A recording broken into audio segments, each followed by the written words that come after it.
од над 52.000 испратени покани до сите жени над 50 години за мамографски скрининг, за да се оформи конечно националниот регистар на бројката заболени од рак. 11.000 од нив биле прегледани, што значи дека останатата бројка од некоја причина немала одзив на поканата, за да се за да може навремено да се открие доколку за жал некоја жена па и има рак на дојката. Токму на оваа тема разговараме со Бива Додева, за председател на Сдруженијето Борка. Колкава е достапноста до информации пред се за скрининзите што се прават тука во државата, бидејќи не е само па и ракот на дојката.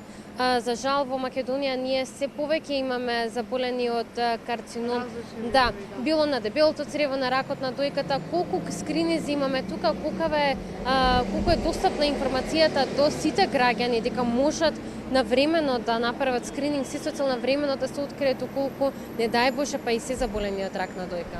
За жал бројката на оние кои што се информирани е се уште мала и луѓето се уште не ги знаат своите права и обврски во однос на тоа да ги искористат овие програми. Например, скринингот за ракот на грлото на матката е достапен веќе од 2012 година, а од 2015 од минатата година е започнат скринингот за ракот на дојка.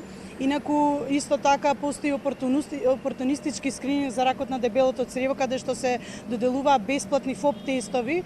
Меѓутоа, се уште постои таа, да кажеме, дупка, каде што голем број од граѓаните во Република Македонија не се информираме. Токму тоа е она кое што ние со нашето здружение веќе долги години го правиме, ги информираме граѓаните од потребите на ваквите прегледи. Меѓутоа, мислам дека сега треба да се обрне повеќе внимание исто така и на матичните лекари, бидејќи и тие се тие кои што би требале да ги информираат, се во директен контакт со пациентите и би требало да ги информираат граѓаните за постоењето на ваквите програми и каде тоа да го направат. Многу често се случува, бидејќи ние имаме првата и единствена SOS телефонска линија за помош и поддршка на заболените од рак во Македонија, се уште се случува од многу градови, особено од натрешноста, да не знаат, дури и матичните лекари да не се информирани за тоа.